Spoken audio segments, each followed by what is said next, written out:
Let's talk Justin Gaethje. Justin Gaethje, after the UFC Freedom 250 card, has achieved everything he's got in the sport. So why is he still debating carrying on fighting? He's climbed the mountaintop. He's peered out. He's cemented his name in history. But has he got what he's regarding as the spoils of war? At that point in his career, why would Justin Gaethje continue fighting?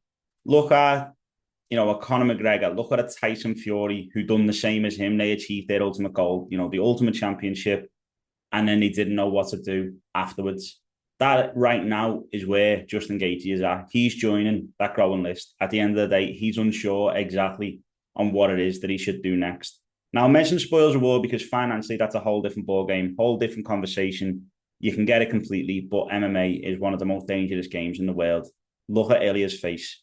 It can be rearranged in a fight, especially the type of wars that Justin Gaethje has, where he brings that out to people. If he continues fighting, he runs the risk of, life-changing injury, life-changing looks, all that kind of stuff, which, to be fair, I don't think he's asked about how he looks.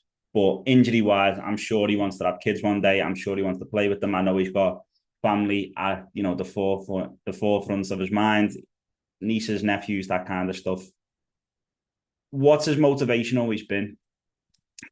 Gaethje's motivation has always been to be the best in the world and hold the undisputed championship. Now, his name's the highlight. Obviously, a part of him was the fact that he can put on these unbelievable fights. He's a highlight reel fighter. He'll go into war. And definitely in his early UFC career, I think he got dragged into that a little bit too much.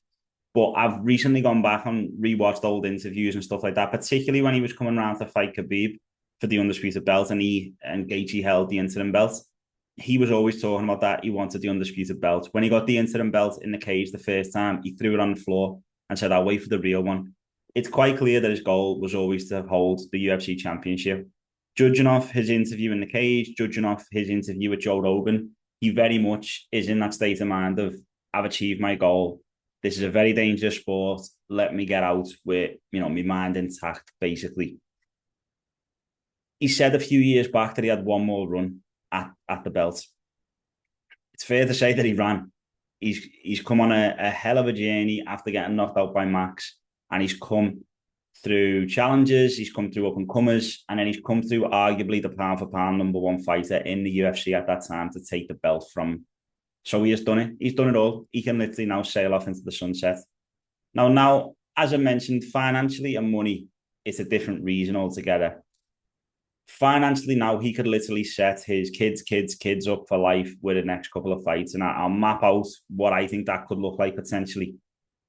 Now he's getting championship money, not as the challenger, but literally as the champion. Now, if I'm being honest, I'm not quite sure how it works with interim champions. I know that they get a little bit more than just your everyday challenger, but I know it's not an even split, especially with someone like Ilya. I can't believe Ilya would agree to that. So he'll probably have gotten a little bit more in his last fight than he would have as just a regular challenger, but still, right now, he is the undisputed champ. So his next one is big. Sean O'Malley done a very recent interview with Steiny on the Steiny podcast, and he said, when me money was going up and up, he beat Aljo. He was the challenger in that. Then he defended his belt against Cheeto, and the money went up. Then he defended his belt against Merab, and the money went up because, again, he's the champion defending.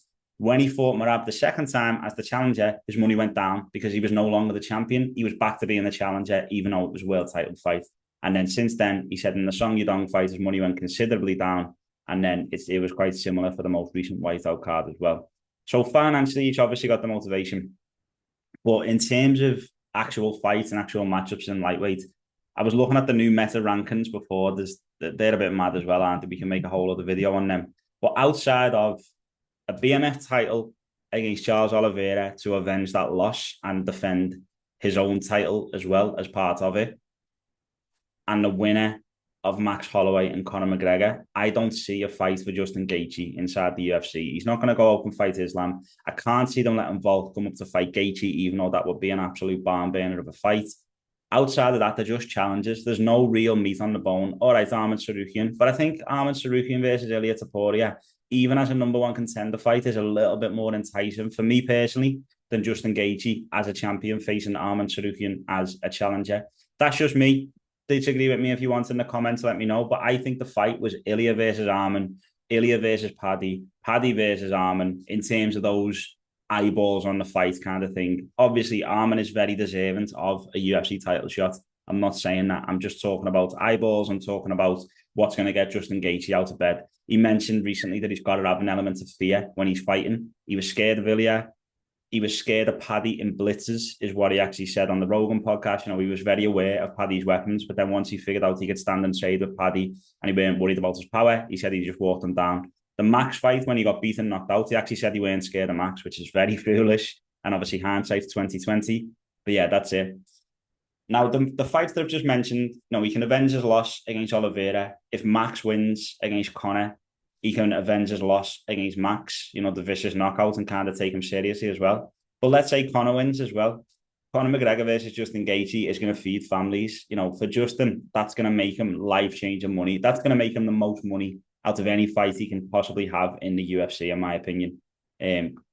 Disagree with me if you want, but I'll be honest, you're wrong. Conor McGregor is still the biggest draw inside of the UFC, no matter if he's fighting a broomstick, no matter if he's fighting the pound for pound #1. Everybody's money goes up when they fight Conor McGregor. Outside of those fights, though, there's nothing left for Gaethje. The perfect scenario here now for him in terms of how to end a career. He rides off into the sunset now. He won the undisputed gold. Now, I don't want him to do that, but I'm talking for him. He rides off into the sunset with the belt. That's it. See you later. You won't hear of him again, I'd imagine. I don't think he's one of them people that's going to stick around the sport as a coach, personally. The alternative scenario that is also ideal is he avenges the loss against Charles, defends his belt, gets the big money, again rides off into the sunset, and the absolute Cinderella dream, realistically, is he beats Charles and then he beats either Max or Conor McGregor. Doesn't matter which one. Conor will get him more money, Max will get him to actually avenge his loss, and then everyone that's pretty much beating him, he's avenged, more or less, apart from Eddie. But yeah, other than that, I can't see what is next for him, why he would continue fighting. And I think probably right now, the lightweight rankings are not the best in terms of challenges that have got big names. You've got a Paddy rematch in there, but I think it's very unlikely that Paddy gets an automatic rematch just off beating BSD. And I don't think Gaethje is going to be around for much longer. Let me know if you agree.